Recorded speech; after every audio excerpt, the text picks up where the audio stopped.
Hello everyone from Patio Frutal. This is Sergio coming at you. Today is just a beautiful day, and I'm going to be showing you what has uh, awakened in my yard and what hasn't. I'm going to start here by the hazelnut. The hazelnut, the nice, beautiful leaflet, and on the heart nut, which is this one, the Japanese. Well, they're working up, but they barely concentrating on the tip of the plants. This is the way this plant do. And we're gonna move on. This is also another Japanese heartnut, same condition.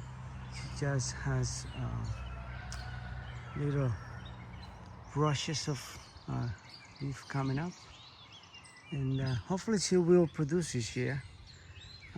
She has not produced, and she has been on the ground for how long now? Since 4 years. So she's 4 years in the ground. I cap it up around 10 or 12 feet tall. So we try to keep it small. So these are the peaches. They're already flowered. They should have some fruit coming up soon. This is another peach plant, and another plum there. This NK19 or 15, something like that. And here we have the loud birds. It's making noise. It's called the catbird. She's very talkative. She's very vocal. This is another plum. This one is a kaffir pear. See how bended she is, because I already have it all tied down. Try to keep her small. We're gonna move on because we have plants, fruit trees. There's another nectarines, and I want you to focus here on this gazebo. Well, we have 3 different types of arctic kiwis, and as you can see to your left, well, at least to my left, it looks like dead twigs. And then the other half, we have the Jenny kiwis, which are the fuzzy kiwis. And these are already full of new shoots. And very soon they're gonna have flower buds, but not yet. They're just starting up. This one on the left is the, let's see what it says. It's good to have tags. This is the meter kiwi. You can see down below here, they're starting to wake up, but the rest of the vine look as if it's dead. I don't think it is, but we're gonna have to check it out. See, on the bottom here, I have to limit all those buds, because otherwise it becomes a tangle mess, as you see on the top, because they are very prolific viners. But anyway, so those are the 2 kiwis there.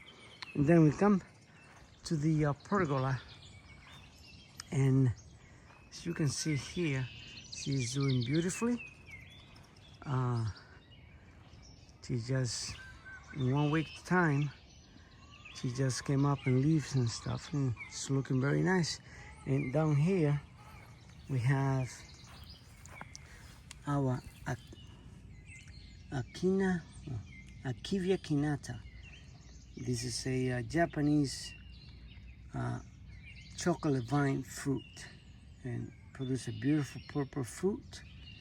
I don't know what it tastes like, but I got it. And over here, I have this little dead branch here. This is a Maypop passion fruit that should be coming up soon, because we are the beginning of May. So what I'm going to do here is I order another Akivia kinata, because supposedly she needs a cross-pollinator. And since I know that's how things are going to be, well, I got another one. It should be coming today, I believe. So Also here, see this here? This is my tiller that it is taken apart. My tiller is taken apart. I gotta disassemble that. The chain fell inside. I gotta see what happens, see if I can fix it. This is a old machine, maybe like around 80 years old. So it's a very heavy Sears machine. So we'll see. So we have other plants that are not that are the last to start budding out. So I'll show you here. This is my Japanese persimmon, and she's barely starting to bud out. If you can see there, and she's starting to bud out. You know, that's how they do, pretty late. This one is Ichikikejiro persimmon plant, and look at her. She just started, look at that. New buds everywhere. And this is a 2-year-old plant. Let's see what year this is. Yeah, March 23. So from March 23, so she's 2 years old, and she has a good chance to produce its first persimmon. They can usually start at 2 years old to produce. And over here I have another Japanese. You can see the little buds everywhere. And this is a Saijo Asian persimmon. And this one is astringent. The previous one is non-stringent Japanese persimmon. These are my pluots. Look at this one. She had tons of flowers. So hopefully she'll produce some good fruit this year. So the tree that shows like it is a dead tree to the last minute is this one here. This is the jujube, Chinese fruit. And look at that. If you look at it, you say, well, that's a dead twig. But no, she just holds herself to the last minute, and then she decides to start budding out. It's usually have like tiny little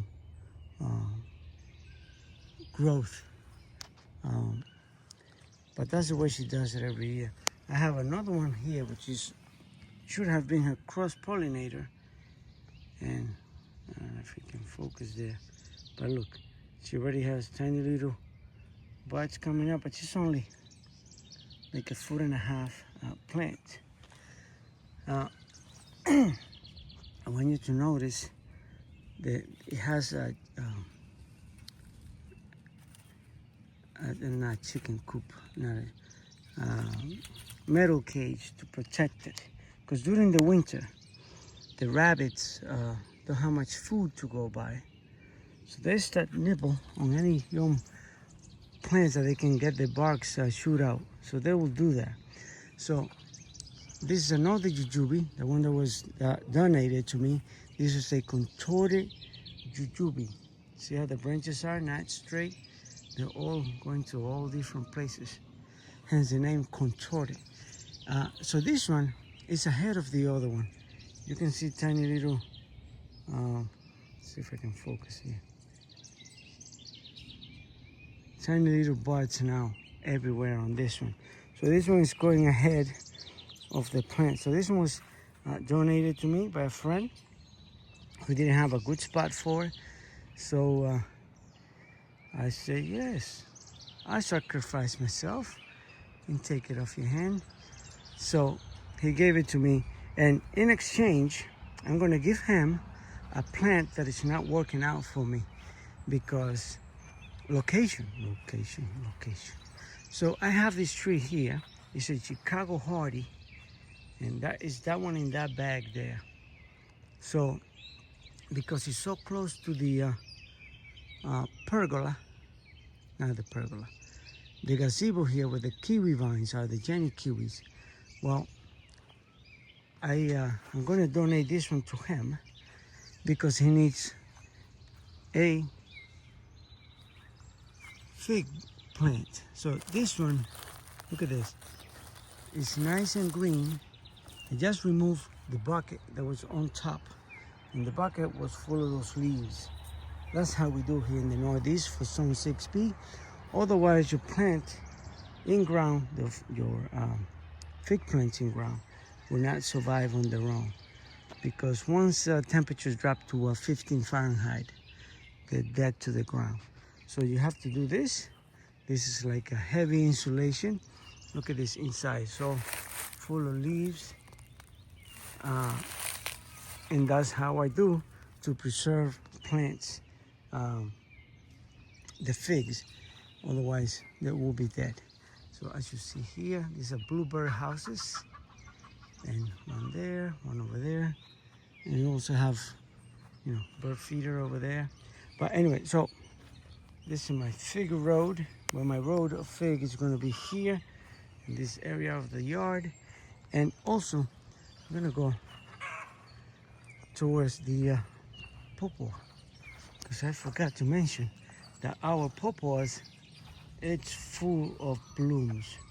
I'm going to move to an area where you can see the bloom, because they kind of intertwine. But look at that, beautiful blooms of pawpaws. This one is so loaded. This plant is only like 7.5 feet tall, but she is loaded with flower buds. Now, a baby tree like this, well, not a baby tree, but a small tree like this, since the fruit is so heavy, I'm gonna have to trim it out, thin out the amount of fruit that is gonna stay on, because I'd rather have my tree complete instead of having all broken branches. Like one of my trees broke off last year.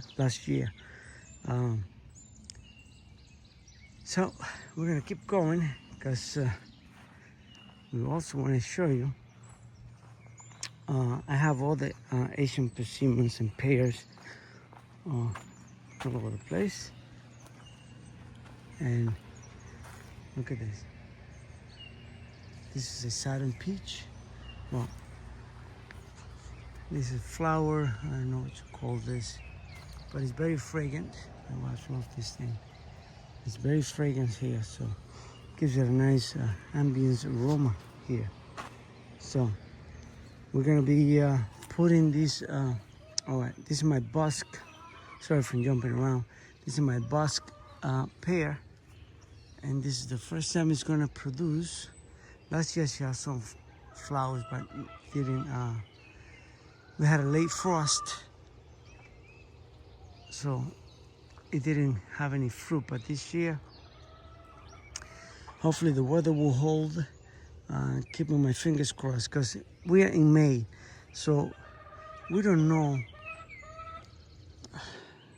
what night we're gonna have a frost. You know what I mean? They can predict it's gonna go down to 30, but here in the countryside, 40 could go down to 30, because I'm in a valley. So my weather patterns are completely different than what the city folks on the TV are predicting. So I just gotta be very mindful of it and keep an eye on it, because if I could, I'll cover a few of my trees with a cloth to protect it from the frost. This one here is an American persimmon. It's called Yates, and this one is already awakened, and we'll see what happens. It doesn't have any bloom yet. First they will leaf out, and then they have the blooms. Not like the persimmons. Not like the pawpaw. The pawpaw will flower first, as you saw, and then she will lift out. Plants are different. So there you go, guys, from Patio Frutal. Hope you like, share and subscribe, and you have a great evening.